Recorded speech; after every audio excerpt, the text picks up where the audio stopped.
സുഹൃത്തുക്കളെ, ഇന്ന് നമ്മളെ വായനാ ദിനമായിട്ട് ആചരിക്കുകയാണ്.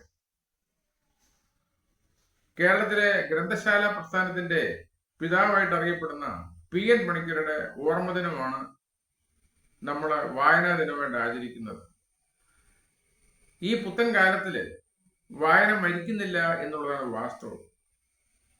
എല്ലാവരും പറയുന്നൊരു കാര്യം, മൊബൈൽ ഫോണും കമ്പ്യൂട്ടറും ഒക്കെ വന്നതുകൊണ്ട് വായന മരിച്ചു കഴിഞ്ഞിരിക്കുന്നു, പുസ്തകങ്ങൾക്ക് വലിയ സ്ഥാനമില്ല എന്ന് പറയുന്നുണ്ട്. പക്ഷേ സത്യം അതല്ല. വായനയ്ക്ക് എന്നും ആൾക്കാരുണ്ട്, വായന കൂടിക്കൂടി വരുന്നു എന്നുള്ള സത്യമാണ്. ഇംഗ്ലണ്ടിലെ വലിയ എഴുത്തുകാരനായിരുന്ന സാഹിത്യകാരനായിരുന്ന ഫ്രാൻസിസ് ബേക്കൺ പറയുന്നു, വായന മനുഷ്യനെ പൂർണ്ണനാക്കും. അതുപോലെ വിശ്വോത്തര ചിന്തകനായിരുന്ന ബെർട്രാൻഡ് റസ്സൽ ഒരിക്കൽ പറയുകയുണ്ടായി, പുസ്തകങ്ങൾ എനിക്ക് കൂടുതലില്ലായിരുന്നുവെങ്കിൽ ഞാൻ പണ്ടേ ആത്മഹത്യ ചെയ്തു പോയേനെ എന്നൊരിക്കൽ പറയുകയുണ്ടായി. അപ്പോൾ വായന എന്ന് പറയുന്നത് ഏറ്റവും അത്യാവശ്യമുള്ളൊരു കാര്യമാണ്. വായന ഒന്നാമതായിട്ട് നമുക്ക് അറിവ് തരുന്നു എന്നുള്ളതാണ് ഏറ്റവും പ്രധാനപ്പെട്ട കാര്യം. മഹത്തായ ആളുകളെ പറ്റി, വലിയ വലിയ സംഭവങ്ങളെ പറ്റി, ദൂര സ്ഥലങ്ങളെ പറ്റി, ഇങ്ങനെയുള്ള എല്ലാ കാര്യങ്ങളെ പറ്റിയും വായന നമുക്ക് അറിവ് തരുന്നു. രണ്ടാമതായിട്ട് വായന നമുക്ക് ഭാവന തരുന്നുണ്ട്. നമ്മൾ വായിക്കുന്ന കഥകള്, സംഭവങ്ങള്, നാം കേട്ടുള്ള കാര്യങ്ങള്, ഇങ്ങനെയുള്ള എല്ലാ കാര്യങ്ങളെ പറ്റിയും ഒരു പുസ്തകം വായിക്കുമ്പോൾ നമുക്ക് ഭാവന ഉണ്ടാകുന്നു എന്നുള്ളതാണ് വാസ്തവം. അപ്പൊ നമ്മുടെ ഭാവന വളരുവാനായിട്ട് വായന അത്യാവശ്യമാണ്. അതുപോലെ തന്നെ മൂന്നാമതായിട്ട് വായന നമുക്ക് നല്ല ഭാഷ തരും. പതിവായി നമ്മൾ പത്രം വായിക്കുക, പതിവായി നമ്മൾ നല്ല നല്ല പുസ്തകങ്ങൾ വായിക്കുക, തീർച്ചയായിട്ടും നമുക്ക് അതുവഴിയായിട്ട് നല്ല ഭാഷ കൈവരും എന്നുള്ള കാര്യത്തിൽ യാതൊരു സംശയവുമില്ല. നാലാമതായിട്ട് വായന നമ്മെ വിവേകികളാക്കുമെന്ന് പറയേണ്ടിയിരിക്കുന്നു. ലോകത്തിലെ വലിയ വലിയ ആളുകൾ ബൈബിള് വായിക്കുമ്പോൾ നമ്മൾ പറയും സോളമൻ ചക്രവർത്തി പ്രാർത്ഥിച്ചത്, ദൈവമേ എനിക്ക് തെറ്റേത് ശരിയത് എന്ന് മനസ്സിലാക്കി തരണമെന്നാണ്. അങ്ങനെ അദ്ദേഹം വിവേകത്തിന് വേണ്ടിയാണ് പ്രാർത്ഥിച്ചത്. ഗ്രീസിലെ വലിയ ചിന്തകനായിരുന്ന സോക്രട്ടീസ് അദ്ദേഹം പറഞ്ഞെന്താണ്? നന്മയുണ്ടാകണമെങ്കിൽ അറിവുണ്ടാവണമെന്ന്. അറിവുള്ള മനുഷ്യൻ നമ്മൾ ആരാധിക്കണം, അറിവാണ് പുണ്യം എന്നാണ് സോക്രട്ടീസ് പറഞ്ഞത്. അദ്ദേഹം പറഞ്ഞത്, നമ്മുടെ ശരീരമല്ല പ്രധാനം, നമ്മുടെ ആത്മാവാണ് പ്രധാനം, നമ്മുടെ രക്ഷയാണ് പ്രധാനം, അതിന് നമുക്ക് നല്ല അറിവുണ്ടായിരിക്കണം എന്നാണ് സോക്രട്ടീസ് പറഞ്ഞത്. അദ്ദേഹത്തിന്റെ ശിഷ്യനായിരുന്ന പ്ലേറ്റോയും ചിന്തയ്ക്ക് വലിയ പ്രാധാന്യം കൊടുത്തത്. ചിന്തയും വായനയുമായിട്ട് അതിന്റെ പ്രധാനമായ പരിപാടികൾ. ഗാന്ധിജിയെ പറ്റി നമ്മൾ വായിക്കുമ്പോൾ എന്തെല്ലാം പുതിയ അറിവുകളാണ് നമുക്ക് കിട്ടുന്നത്. നമുക്ക് വ്യക്തിപരമായ ശുചിത്വം എങ്ങനെ സൂക്ഷിക്കണം അദ്ദേഹം പറഞ്ഞു. പരിസ്ഥിതിയിലെ വൃത്തി ആയിട്ട് നമ്മൾ സൂക്ഷിക്കണമെന്ന് പറഞ്ഞു. രാഷ്ട്രീയത്തിലെ ധാർമ്മികതയെ പറ്റി അദ്ദേഹം പറഞ്ഞു. അങ്ങനെ ഒത്തിരി വലിയ കാര്യങ്ങൾ നമുക്ക് പറഞ്ഞു തന്ന ഒരാളാണ് ഗാന്ധിജി. അദ്ദേഹത്തിന്റെ ജീവചരിത്രം വായിക്കുമ്പോൾ, അദ്ദേഹത്തിന്റെ സംഭാവനകളെ പറ്റി വായിക്കുമ്പോൾ തീർച്ചയായിട്ടും നമ്മൾ വിവേകികളായി മാറുന്നു എന്നുള്ളതാണ് സത്യം. ഒരുപക്ഷെ ലോകത്തിലെ ഏറ്റവും വലിയ ഭരണാധിപനായിട്ട് നമ്മൾ കാണുന്ന ഒരാളാണ് അമേരിക്കയിലെ പ്രസിഡന്റായ ഏബ്രഹാം ലിങ്കൺ. ലിങ്കന്റെ വചനങ്ങൾ, ലിങ്കന്റെ പ്രഭാഷണങ്ങൾ ഒക്കെ പേര് കേട്ടവയാണ്. ഏബ്രഹാം ലിങ്കണെ പറ്റി വായിക്കുമ്പോൾ നമ്മളെ വിവേകമതികളായി മാറുന്നു. അങ്ങനെ എത്രയോ ചിന്തകന്മാർ ഈ ലോകത്തിലുണ്ട്, മഹാന്മാരെ ചിന്തകന്മാർ. മാർക്സ്, ലെനിൻ, ഇങ്ങനെയുള്ള വലിയ ചിന്തകന്മാർ. ജർമ്മനിയിലെ ഒരു ചിന്തകനായിരുന്ന ഹെഗൽ, ധാരാളം ചിന്തകന്മാർ നമുക്കുണ്ട്. ഇവരുടെ എല്ലാം ജീവചരിത്രങ്ങളും സംഭാവനകളും നമ്മൾ വായിക്കുമ്പോൾ നമ്മളെ വിവേകികളായി മാറുന്നു എന്നുള്ള സത്യമാണ്.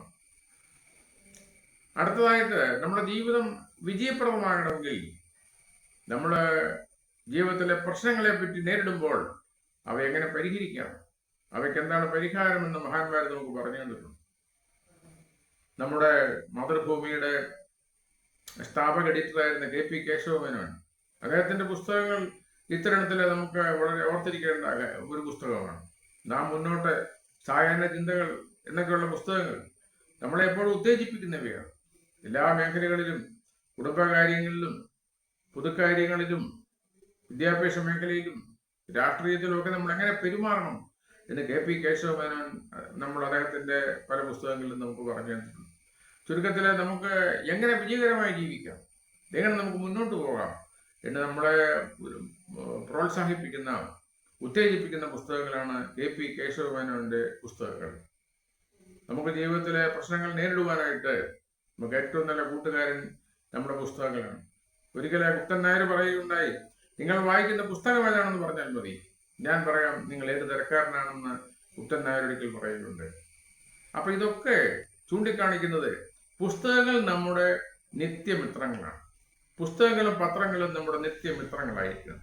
എല്ലാ ദിവസവും പത്രം വായിക്കുന്നവർക്ക്, എല്ലാ ദിവസവും നല്ല പുസ്തകങ്ങൾ വായിക്കുന്നവർക്ക് തീർച്ചയായിട്ടും ജീവിതത്തിലെ വിജയം നേടുവാനായിട്ട് സാധിക്കും എന്നുള്ള കാര്യത്തിൽ യാതൊരു സംശയവുമില്ല. ഇത് നമ്മൾ ഏതൊക്കെ തരത്തിലുള്ള പുസ്തകങ്ങൾ വായിക്കണം എന്നുള്ളതാണ്. എന്തൊക്കെയാണ് നമ്മൾ വായിക്കേണ്ടത്, ഏതൊക്കെ തരത്തിലുള്ള പുസ്തകങ്ങൾ വായിക്കണം? തീർച്ചയായിട്ടും നമുക്ക് എല്ലാവർക്കും വായിക്കാവുന്ന ഒരു കാര്യമാണ് പത്രങ്ങളിലെ ചിന്താവിഷയം.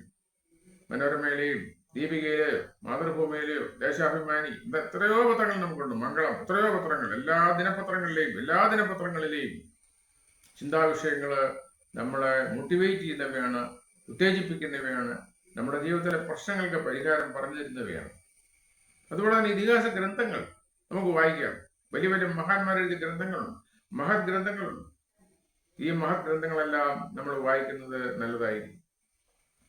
അതുപോലെ മഹാന്മാരുടെ ഓർമ്മക്കുറിപ്പുകൾ, ഉദാഹരണം പറഞ്ഞാൽ നമ്മുടെ വിദേശകാര്യ സെക്രട്ടറി എന്ന KPS മേനോൻ ധാരാളം ഓർമ്മകൾ അദ്ദേഹത്തിന്റെ പുസ്തകത്തിൽ പങ്കുവയ്ക്കുന്നുണ്ട്. നെഹ്റു അദ്ദേഹത്തിന്റെ പുസ്തകങ്ങളിലെ അദ്ദേഹം ധാരാളം ഓർമ്മകൾ പങ്കുവയ്ക്കുന്നുണ്ട്. ഇങ്ങനെ ധാരാളം മഹാന്മാര് നമുക്കുണ്ട്.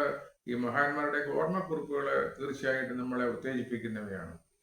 അപ്പൊ നമുക്ക് പുസ്തകങ്ങളും പത്രങ്ങളും വായിക്കുമ്പോൾ, മാസികകളൊക്കെ വായിക്കുമ്പോൾ നമുക്ക് ധാരാളം അറിവ് കിട്ടും. ഈ അറിവാണ് നമുക്ക് തിരിച്ചറിവ് തരുന്നത്. ഈ തിരിച്ചറിവാണ് നമുക്ക് ജ്ഞാനം എന്ന് പറയാറുള്ളത്. ജ്ഞാനം മഹത്തരമാണ്. ജ്ഞാനം നമുക്ക് സമ്പത്ത് കൊണ്ടുവരും, ജ്ഞാനം നമുക്ക് ബഹുമാനം കൊണ്ടുവരും, ജ്ഞാനം നമുക്ക് മഹത്വം കൊണ്ടുവരും. സ്വർണത്തെക്കാളും രത്നങ്ങളെ കഴിഞ്ഞും സമ്പത്തിനെ കഴിഞ്ഞും ഒക്കെ നമുക്ക് ഉയർത്തിപ്പിടിക്കാവുന്ന ഒരു സംഗതിയാണ് ജ്ഞാനം എന്ന് പറയുന്നത്. അപ്പൊ വാസ്തവത്തിലെ മഹാന്മാർ നമുക്ക് പറഞ്ഞു തന്നിരിക്കുന്നത് ജ്ഞാനം ഉണ്ടാവണം, ജ്ഞാനവും ഭക്തിയും ഉണ്ടാവണം. ജ്ഞാനവും ഭക്തിയും ഉണ്ടെങ്കിൽ തീർച്ചയായിട്ടും നമുക്ക് ഈ ജീവിതത്തിലെ വിജയിക്കുവാനായിട്ട് സാധിക്കും. അവസാനമായിട്ട് അറിവ് നമുക്ക് തരുന്ന സംഗതി, ജ്ഞാനം നമുക്ക് തരുന്ന ഏറ്റവും വലിയ സംഗതി സമാധാനം എന്നുള്ളതാണ്. നമുക്കറിയാം, സമാധാനമാണ് ഏറ്റവും നമുക്ക് വേണ്ട കാര്യം.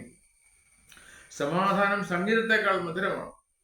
സമാധാനം ഉണ്ടെങ്കിലേ നമുക്ക് മനസ്സമാധാനം ഉറങ്ങാൻ പറ്റൂ, നമ്മുടെ മറ്റു കാര്യങ്ങൾ വ്യാപരിക്കാൻ പറ്റൂ. അതുകൊണ്ട് ഏറ്റവും പ്രധാനപ്പെട്ട കാര്യം നമുക്ക് സമാധാനം ഉണ്ടാവണമെന്നാണ്. സമാധാനം ഉണ്ടെങ്കിൽ തീർച്ചയായിട്ടും ജീവിത വിജയം സാധ്യമാണ്. അതുകൊണ്ട് ഈ വായനാ ദിനത്തിൽ എനിക്ക് പറയാനുള്ളത്, ഈ സമാധാനം കണ്ടെത്തുവാനായിട്ട്, അറിവ് കണ്ടെത്തുവാനായിട്ട്, ജ്ഞാനം നമുക്ക് ലഭിക്കുവാനായിട്ട് നമ്മൾ നല്ല നല്ല പുസ്തകങ്ങൾ വായിച്ചുകൊണ്ടേയിരിക്കണം. എല്ലാ പത്രമാസികളും വായിക്കണം. അതുവഴി നമുക്ക് അറിവ് ജ്ഞാനം കിട്ടുമ്പോൾ തീർച്ചയായിട്ടും നമുക്ക് ജീവിത വിജയം സാധ്യമാവുമെന്ന് എല്ലാവരും അറിഞ്ഞിരിക്കണം. പ്രത്യേകിച്ച് നമ്മുടെ നാട്ടിലെ യുവജനങ്ങളും വിദ്യാർത്ഥികളും. അവർക്കാണ് വായന ഇപ്പം കുറവെന്നാണ് എല്ലാവരും പറയുന്നത്. കാരണം പുതിയ ശാസ്ത്ര സാങ്കേതിക യുഗത്തിലെ മൊബൈൽ ഫോണിനാണ് വലിയ പ്രാധാന്യം, അല്ലെ കമ്പ്യൂട്ടറിനാണ് വലിയ പ്രാധാന്യം, TV-ക്കാണ് പ്രാധാന്യം, പരസ്യങ്ങൾക്കാണ് പ്രാധാന്യം. പക്ഷെ നിങ്ങൾ ഓർത്തിരിക്കണം, അതെല്ലാം മാറ്റിവെച്ച് നല്ല നല്ല പുസ്തകങ്ങൾ വായിക്കുമ്പോൾ, നല്ല നല്ല മാസികകൾ വായിക്കുമ്പോൾ, എല്ലാ പത്രമാസികകളും വായിക്കുമ്പോൾ നമുക്ക് നല്ല അറിവ് കിട്ടും, തിരിച്ചറിവ് കിട്ടും, ജ്ഞാനം കിട്ടും. അതായിരിക്കട്ടെ നമ്മുടെ ജീവിതത്തിന്റെ അടിത്തറ.